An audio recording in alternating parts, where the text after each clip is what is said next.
Oke, selamat datang lagi di YouTube-nya School Fest buat schooler semua. Dan sekarang kita ada di segmennya Sketsa Jurusan, di mana aku Valdi bakalan ngajak lagi salah satu seseorang mahasiswa di salah satu jurusan yang sebenarnya ini jadi jurusan cukup populer sebenarnya gitu.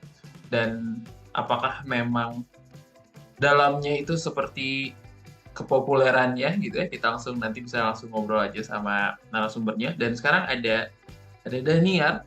Ini adalah salah satu tim SCFM juga, di mana dia adalah sebagai salah satu konsultan jurusan. Selain nanti dia ngobrolin tentang jurusannya di video ini, kalian juga bisa konsultasi langsung sebenarnya kalau mau nanya-nanya tentang jurusannya apa. Nah, bahas apa nih sekarang? Kita langsung ke Daniar aja ya. Daniar boleh berkenalan dulu kali. Silakan. Halo, nama aku Dania Devi Puspantias. Aku biasanya dipanggil Dani. Aku mahasiswa kedokteran Universitas Muhammadiyah Malang. Oke, dan udah di spill ya tadi ya, kalau kita kali ini bakalan ngomongin tentang jurusan kedokteran. Ada hal yang menarik sebenarnya di ini langsung langsung banget ya aku nanyanya. Kedokteran tuh adalah salah satu jurusan yang mahal dan Iya, begitukah benar. atau gimana? Kalau dibilang mahal sih emang benar. Soalnya uang gedung, uang bla bla bla blanya itu Hmm, mahal sih. Apalagi kalau keterimanya yang cadangan itu tambah lebih mahal. Kalau di pengalaman. eh, tapi gimana nih sebelum sebelum kita bahas lagi ya semahal apa dan sebuang-buang duit apa nih si satu jurusan ini? Kenapa akhirnya kamu ke kedokteran? Kenapa di UMN? Gimana ceritanya?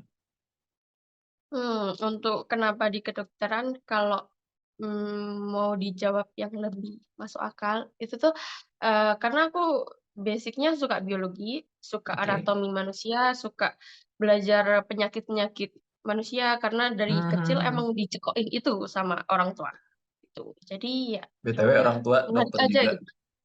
Iya, Oke. untuk bapakku sendiri ya dokter, jadi kalau ditanya, apa namanya, kenapa kedokteran? Ya salah satunya adalah kan orang tuaku ingin anaknya mengikuti jejak mereka. Tapi tapi nggak tahu ya, aku tuh punya teman-teman anak kedokteran, ya gitu sih ya. Biasanya orang tuanya Iya. dokter juga gitu. Tapi di luar itu sebenarnya kamu tertarik juga tapi kan ya ke kedokteran apa gimana dan?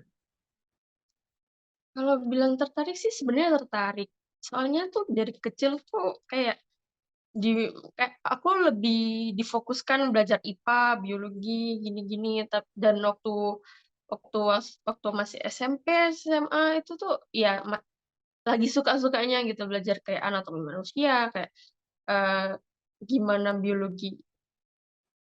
Pembelajaran sekolah kayak biasa gitu, kayak Hmm, hmm, hmm, hmm. mesti IPA-nya itu atau biologinya tuh mesti nilainya bagus gitu. Jadi ya udah ke sana aja gitu. Tapi akhirnya memang belajar itu semua di kedokteran. Apa Iya, jauh belajar itu. lebih? Kalau dibilang jauh lebih kompleks, bener lebih kompleks Hmm, banget, hmm, kayak hmm, hmm. nggak semudah kayak SMP belajar tulang gitu. Kalau pas waktu SMP mungkin kalau lebih basic-nya ya tulang apa di mana. Kalau kedokteran kan anatominya harus tulisannya ataupun cara pembacaannya harus bener. Nah, itu Hmm, lebih hmm, hmm, hmm. kompleks. Oke, kebetulan aku eh, di psikologi kan ya, basic psikologi dan setahu aku sih kedokteran sama psikologi itu secara alur kuliahnya tuh nggak jauh beda lah gitu. Ya ada praktikumnya, ada terus kayak keprofesiannya pun kan sebenarnya nggak cukup cuman di S1 aja kan ya. Iya iya. Nah, gimana tuh? Untuk Dan kalau di aku kan S1 ya akhirnya kalau mau praktek, kalau mau buka praktek tuh ya harus S2 dulu, harus jadi psikolog dulu. Nah, untuk di kedokteran gimana sih si proses kuliahnya dan kalau di kedokteran itu ada preklinik sama klinik. Nah, oke, preklinik gimana itu yang gimana? pendidikan kedokteran yang biasanya minimal ditempuh 3,5 tahun, itu tuh prekliniknya. Kayak kita belajar kayak teori-teorinya, anatomi gimana, Mhm. fisiologi gimana, terus Oke. kalau ada parasitologi bla bla bla gitu. Nah, setelah itu kan, habis ngerjain skripsi, lulus, kan dapat gelar sarjana kedokteran. Nah, ini tuh kalau, mau lanjut ke dokter umum atau profesinya, jadi kita masuk ke profesi kedokteran gitu. Jadi kayak, Oke. profesi kedokteran ini apa, nah ini tuh basically lebih ke klinis dan lebih, kalau orang-orang tahu nggak sih kayak, oh koas, lagi koas, nah Mhm mhm kliniknya mhm. itu koasnya ini gitu. Oke. Tapi S1 akhirnya sarjana kedokteran belum dibilang dokter dong, iya kan? Atau gimana? Kalau dibilang dokter sebenarnya belum jadi dokter karena belum Mhm, disumpah dokter, dan mhm. kalau mau buka praktek pun belum bisa, soalnya harus ikut profesi kedokteran yang koas gitu, habis itu harus lulus ujian, habis itu dapat surat izin lah, kayak gitu-gitu. Jadi kalau Mhm. sarjana kedokteran, ya sarjana yang lulus kedokteran, gitu. Tapi proses proses untuk jadi sarjana kedokteran gimana tuh? Kayak, jurusan yang lain gitu ya, maksudnya lewat skripsi juga atau gimana dah? Nah, kalau di kedokteran itu ya kayak kuliah-kuliah biasa, entar kalau ada Mmm, skripsi, itu tuh ada beberapa macam, skripsinya. Ada mhm yang mhm. skripsi eksperimen, ada yang skripsi observasi analitik, Oke. atau deskripsi aja, ada yang kayak naratif review, atau kajian pustaka gitu. Itu tuh sebenarnya banyak banyak pilihannya. Tapi kebanyakan tuh kalau orang yang ngambil skripsi kan biasanya eksperimen sama observasi analitik. Soalnya itu kalau di apa namanya, kayak A plus gitu, itu tuh lebih tinggi soalnya. Mhm mhm mhm mhm. Tapi BTW nih, susah nggak sih kuliah di kedokteran? Susah enggaknya sih tergantung masing-masing ya. Sebenarnya kadang itu kalau udah ya kayak orang biasa gitu, kalau kita paham materinya, Mhm mhm. kita menguasai materi ya, ya nggak segitu susah. Tapi kalau misalnya materinya yang berat banget dan kayak, "Apa sih, kok nggak masuk-masuk di otak?" Ya susah banget, ya. Dan apalagi kalau ujiannya di kedokteran itu kadang nggak yang satu hari itu cuma satu ujian tuh enggak gitu. Kadang ada ujian tulis kayak pilihan ganda gitu, terus Mmm, habis itu ada mhm. di hari itu bisa bisa ada ujian praktikum atau ujian skill. Itu kan, mmm, bikin otak panas ya. Jadi ya gitu. Atau gini, biar biar scholars yang nonton juga lebih kebayang ya. Kalau Daniar sendiri nih, yang, eee, mungkin mata kuliah yang, "Oh ini gampang sih, ini masih okelah." Anak-anak kedokteran tuh pasti masih oke untuk mata kuliah itu. Tapi ada juga mata kuliah yang kayaknya hampir semua nggak suka banget tuh sama mata kuliah itu karena susahnya, karena apanya gitu. Boleh cerita nih ada? Kalau dari teman-temanku sendiri tuh mereka ada yang emang suka fisiologi, kayak fungsi organ-organ tubuh tuh gimana, itu ada yang suka Mhm gitu. mhm Tapi mhm ada mhm. yang suka yang anatomi yang pure hafalan, tulang, arteri, vena, Oke. gimana, itu ada yang kayak gitu. Kalau aku sendiri jujur lebih suka yang berhubungan sama kulit, waktu itu. Oke. Kulit yang fisiologi maupun waktu apa namanya, bukan parasitologi, apa itu, patologinya kulit tuh Mhm lebih masuk mhm di mhm. aku. Terus kalau yang dibilang, "Ini tuh pelajaran paling sulit." Nah, kalau yang kayak gitu tuh patologi anatomi, itu tuh susah. Kenapa susahnya? Kan biasanya kalau ada ini patologi anatomi ini ada praktikumnya. Kan kalau misalnya ada praktikumnya biasanya di kampus-kampus lain kan ada asesnya kan, kayak Mhm ases mhm mhm. praktikum ini, ases skill ini, gitu Mhm tuh. mhm. Parasitologi anatomi? Bukan, patologi anatomi. Patologi anatomi itu bener-bener cuma dokter yang spesialis patologi atau anatomi aja yang nerangin dan nggak ada astos. Jadi itu tuh agak susah dan, sediaan patologi anatomi kan kayak ada sediaan misalnya hati yang patologi banget gitu. Itu Mhm tuh beliau mhm bawa sendiri dari rumah sakit yang setiap pertemuannya fresh, jadi tidak bisa di apa ya, kayak, "Oh kalau, di organ ini tuh kayak gini bentuknya," gitu tuh nggak bisa kayak gitu, gitu. Dan itu praktikumnya bener-bener kayak dapat 70 itu alhamdulillah banget. Jadi kayak mhm. iya, begitu, gitu. Tapi ngapain emang Iya susah. praktikumnya? Apa? Praktikumnya ngapain emang kalau di kedokteran tuh? Kalau praktikum, nah praktikumnya kan ada banyak. Kalau praktikum patologi anatomi itu kayak kita di lab, terus dokternya nerangin kayak di organ ini ada kalau patologinya itu kayak gini gini gini, sediaannya kayak gini, ciri-cirinya kayak gini, kayak gitu. Itu patologi anatomi.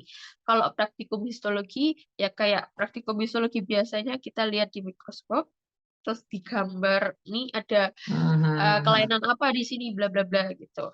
Kalau praktikum fisiologi itu biasanya kita lebih banyak di praktikum yang, itu CO2 gitu. Jadi pakai alat yang Oke kayak oke oke. nganu kadar oksigen bla bla bla gitu. Mhm mhm Terus mhm. kalau praktikum anatomi ya kayak anatomi biasa yang ada kadaver, ada tulangnya ini apa, terus ini, vena sama arterinya dari mana ke mana gitu, kayak gitu. Terus apalagi? S1 udah Praktikum mulai ada paramedik kayak semacam, praktikum yang, tindakan barangkali gitu? Sayat-sayatan, praktikum ngeluarin-ngeluarin apa tindakan gitu? itu kebanyakan di praktikum PK, patologi klinis. Nah itu Oke. kebanyakannya kita nyuntik orang dan Mmm, ngambil darah mhm intinya.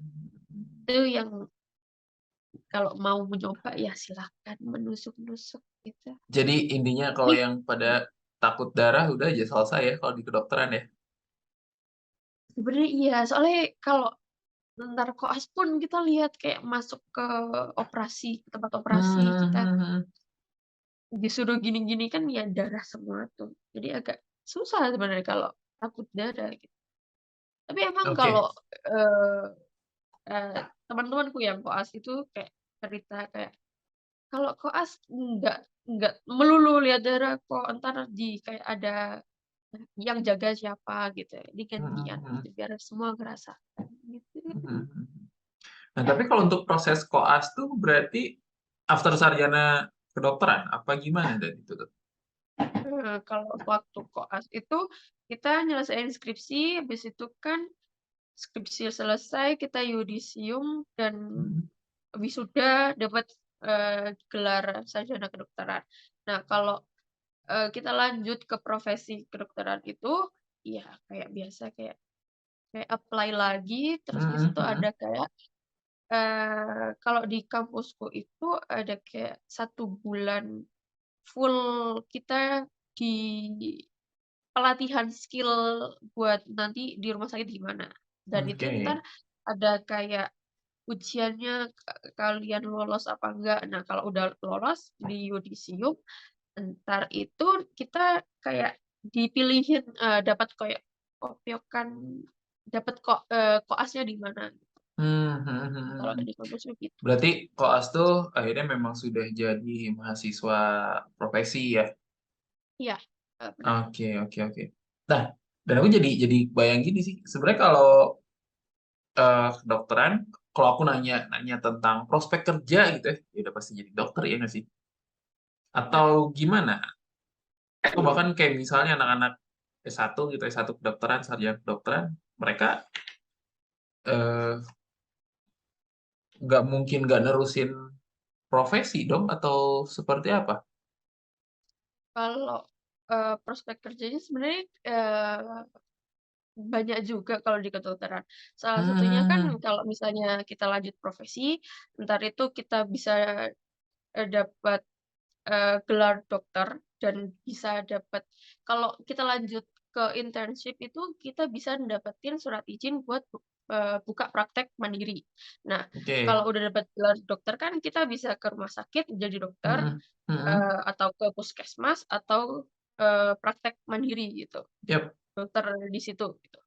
Nah, tapi kalau misalnya pingin yang enggak kayak non medis, kita tuh bisa kayak apply ke Dinas Kesehatan, Oke. Kementerian Kesehatan, BNN, kayak BPOM, itu tuh biasanya Hmm. ada peluang di situ juga. Misalnya kalau mau ke spesialis, kita tuh bisa ikut program PPDS yang buat spesialis atau ngambil program magister biomedik.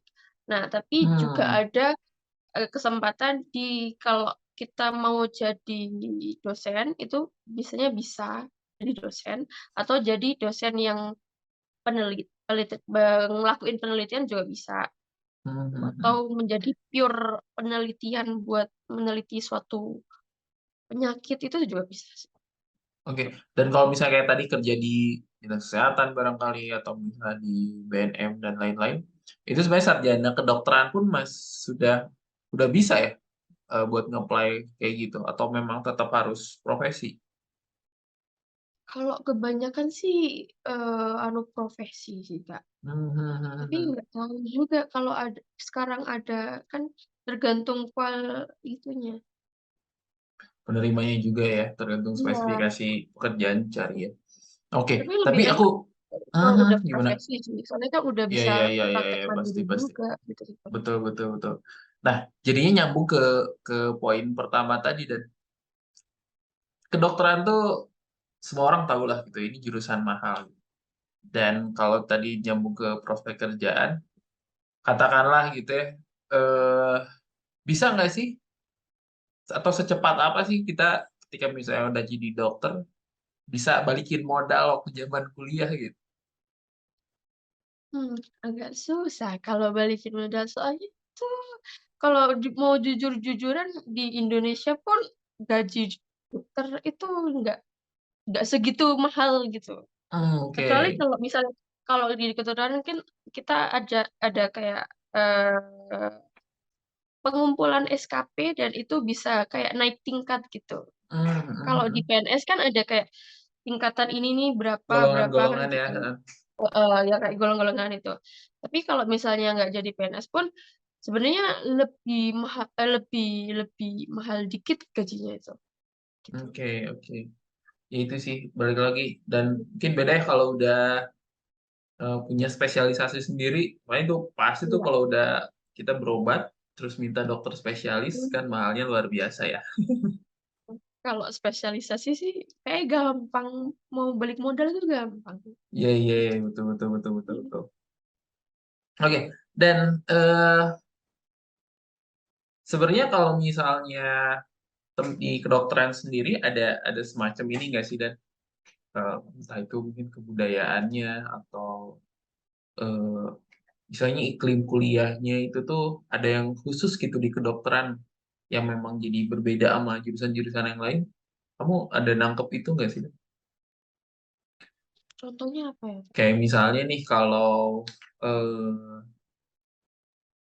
ya contohnya aku jadi di psikologi gitu ya. Di psikologi itu karena karena ada yang paling sederhana tuh misalnya di psikologi itu kebanyakan cewek. Hmm. Karena itu misalnya cowok tuh paling cuman 10-20% lah dari satu angkatan gitu. Sisanya itu cewek semua gitu. Kan itu jadi ciri khasnya psikologi ya sebenarnya gitu. Terus kalau misalnya eh, anak-anak teknik tuh identiknya banyak cowok dan mereka kayak fisiknya kuat lah atau apanya kuat gitu. Nah, di kedokteran ada semacam stigma kayak gitu nggak? Kalau anak kedokteran tuh gini gitu. Anak kedokteran tuh gimana gitu. Atau bahkan kalau yang Kalau aku tahu nih ya, aku dibilang sebagai seseorang yang di luar kedokteran, seringkali kalau dibilang ada ada stigma-stigma kedokteran tuh, wah itu anak-anak tajir, karena tadinya balik lagi ke masalah eh, bayarannya mahal. Ada kalau yang kayak gitu nggak dibilang Dan? stigma sih kayaknya kalau ada pun ada. Tapi paling kebanyakan anak kedokteran nggak suka nongkrong, Oke, jarang ya. keluar-keluar. Heeh. Terus kalau jumlah cewek sama cowoknya sebenarnya kalau di angkatanku kebanyakan ceweknya sih sama aja. Hmm. Tapi itu Itu ya benar kayak jarang nongkrong terus kuliah, misalnya kuliahnya lama, udah itu. kuliahnya lama. Itu Kuliahnya lama. pasti kuliahnya lama. Kalau eh, kalau Normalnya deh, yang normalnya. golongan ambis-ambis sih sebenarnya bisa cepet gitu. Hmm, hmm, Tapi hmm. paling cepet-cepet kan minimal pendidikan kan 3,5 tahun, 3,5 sampai Oke, 4 tahun. yap. Terus habis itu kalau di fakultas, kalau di universitasku itu kita wisuda kan masih nunggu giliran wisuda gitu kan. Hmm, hmm, hmm, hmm. Nah itu nunggunya kan juga ada waktu. Terus habis itu kalau udah wisuda mau nge-apply buat yang profesi itu harus sesuai dengan itunya, gelombang-gelombangnya itu kan. Hmm, hmm, Itu hmm. anggap aja mau koas itu 1 tahun atau setengah setengah tahun bisa. Koasnya 2 tahun. Habis itu belum lagi ujian yang satu satu Indonesia itu loh, UKM PPD Iya, itu. iya, iya, iya, iya. Itu kan itu kalau 1 kali terus alhamdulillah selesai kan ya bisa langsung dari dokter. Tapi kalau masih ngulang kan masih ada waktu. Ya ya itu nambah juga tahunnya kan. Habis itu udah selesai, udah disumpah, terus lanjut lagi intensif 1 tahun. Udah berapa tahun itu? Perjalanan panjang aja ya. 4, anggap 4, 3, 7 tahun. Nah, Oke. ya begitu. Nah, itu dia sih. Itu juga yang kedengeran sih sama sama kita-kita yang di luar dokteran gitu ya, yang kuliahnya lama, yang mereka kayak anak kedokteran tuh bawaannya belajar terus gitu. Padahal memang ya mungkin prosesnya juga gitu kan. Prosesnya memang sepanjang itu. Tapi dan kalau menurut kamu sebenarnya terutama untuk scholars nih, orang-orang atau anak-anak yang kayak gimana sih sebenarnya yang bakalan bisa struggle, bisa istilahnya menikmatin berkuliah di kedokteran sama sebaliknya gitu. Kayaknya buat kamu yang tipe-tipe yang kayak gini, pikirin lagi deh masuk masuk kedokteran. Ada kayak gitunya nggak, Dan? Kalau menurutku, eh, kalau mau masuk kedokteran itu at least kalian suka sama materinya yang akan kalian pelajari apa. Kalian passionate buat dalam itu, dalam masalah kesehatan. Kayak jangan terpaksa, jangan gara-gara disuruh orang tua. Jangan. Kalau bisa dirundingkan lagi sama orang tua, mending, mending dirundingkan lagi. Daripada ntar Hmm, ketunda gara-gara masalah internal, bla bla bla, tambah lama ntar terusnya. Tapi kalau kalian enjoy di dunia kesehatan, nggak takut darah. Tapi kalau takut darah pun bisa juga kok. Kalau bisa mengatasi gitu. hmm, hmm, Terus hmm. kalian suka, kalau kalau kata orang tua aku sih kalau kalian punya jiwa yang penolongnya lebih tinggi itu biasanya lancar-lancar saja. Soalnya kan Oke, apa ya oke, kita oke. menjadi dokter ntar pun ya buat bantu masyarakat kalau misalnya ada yang sakit, ada yang ini gini gitu.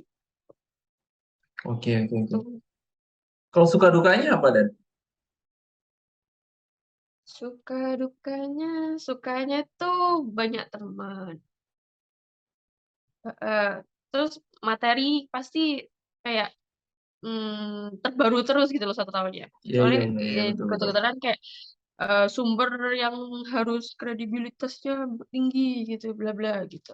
Kalau dukanya itu nggak ada waktu main.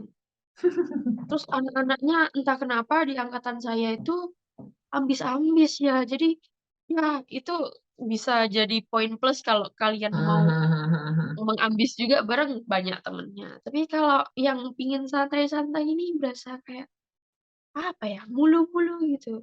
Tapi ya Kejar-kejar ya. fun-fun aja sih. Yang penting Hmm. suka, kalian suka dan nggak kepaksa gitu, lancar kok. Oke, Gitu. oke, oke. Dan terakhir, Dan. eh Apa? ini mungkin dari menurut kamu juga lah ya. Buat scholar semuanya, kenapa sih harus masuk kedokteran kira-kira? Sedikit promosi lah tentang kedokteran juga. Kenapa? Bentar, Kak. Kenapa, Mas? Kenapa sih kalian harus masuk kedokteran gitu? Atau mungkin boleh sebaliknya, pikirin lagi buat masuk kedokteran boleh aja. Hmm, kalau pikirin lagi buat masuk kedokteran sebenarnya kalau kalian kayak misalnya kan, entah kenapa orang tuanya dokter itu kayak menyuruh anaknya kayak, "Masuk kedokteran aja deh, biar bapak bisa bantu." Kan biasanya Hmm, gitu. hmm, hmm, hmm. Tapi kalau kalian kayak kalian passion-nya bukan di kedokteran dan orang tua tetep ngeyel, "Kamu harus masuk kedokteran." Aku saranin buat mending dibicarakan lagi. Oke, Soalnya nanti kalau udah terjerumus, susah kembali ke daratan dan bakal lama, nggak selesai-selesai, entar rugi di kalian juga, gitu. oke. Dan itu juga barangkali berlaku untuk semua jurusan ya Dan ya. Apapun itu, Iya, aku misalnya setuju keputusan sih gitu. keputusan kita buat milih jurusan itu sebisa mungkin memang muncul dari kitanya sendiri gitu, secara Iya, bener. eh, ya minatnya, terus misalnya karena kita juga tahu ya gitu bakat kita di mana gitu. Kalau misalnya Iya, bener bener. Mmm, kayak misalnya dulu dulu saya SMA IPA, senang tuh sama ya biologi gitu, fisika. Tapi ternyata kalau dikorek-korek lagi lebih dalam, ya jiwa sosialnya mungkin lebih lebih tinggi gitu, minat ke sosialnya lebih mhm, tinggi. Akhirnya masuknya mungkin ke psikologi gitu. Itu juga jadi catatan barangkali ya buat teman-teman semuanya dalam memilih jurusan mhm, perlu banget itu gitu. Dan kebetulan kedokteran itu jadi salah satu yang sebenarnya banyak diminati gitu ya, diminati bagi kita sebagai siswa ataupun eh, diminatin sama orang tua kita ya. Karena kan bener bener. karena kan dari dulu, wah anak tuh harus jadi dokter, harus jadi insinyur gitu ya, Mhm masuk mhm teknik, mhm, masuk apa gitu. Padahal sebenarnya sekarang pilihan jurusan banyak banget kan, bener pengembangan. banget. Ya anak-anak juga sekarang kadang mikirnya udah jauh-jauh lah gitu, profesi itu nggak melulu tentang itu gitu. Jadi Iya, sepakat sih untuk poin itu. Tapi balik lagi kalau yang emang suka nolong tadi mungkin kata Daniel, suka ya bidang-bidang kesehatan, suka belajar-belajar biologi dan lain-lain, ya kedokteran udah paling benar. Dan bener banget. dan tadi tuh yang menarik yang aku pengen highlight juga, kalau kalian pengen cepat balik modal, kuliah cepet kuliah cepet lulus, ngambil profesi, Iya, ngambil spesialis. spesialis, dan Mhm itu pasti balik modalnya cepet ya Dan ya. mhm. Oke, sip. Paling kita cukupkan dulu ya Dan ya. Thank you banget sudah Oke, sedikit banyak sharing tentang jurusan kedokteran. Kalau misalnya masih scholars masih banyak yang pengen tahu lebih dalam lagi tentang kedokteran atau tentang milih jurusan barangkali atau juga tentang dunia perkuliahan, boleh banget buat di download aja kali ya Dan ya aplikasinya mmm, Schoolfest. Di sana kalian bisa ketemu sama teman-teman dari konsultasi jurusan yang mau nanya-nanya tentang kedokteran lebih dalam. Di situ juga ada Daniar tuh, langsung aja dicek di aplikasinya. Atau bisa juga tuh curhat atau ngobrol ke Daniar tentang gimana sih perkuliahan, gimana sih cara ngatur waktunya barangkali, gimana sih buat dealing sama orang tua mungkin tentang jurusan yang mau kalian pilih, itu boleh banget ya. Langsung aja di download aplikasi Schoolfest dan jangan lupa di like, subscribe dan juga komentar, di share juga di videonya buat dapat info-info menarik tentang jurusan, tentang perambisan ya teman-teman semuanya. Dan sampai jumpa lagi di video yang selanjutnya. Thank you ya Dan ya. makasih ya. Bye bye, thank you.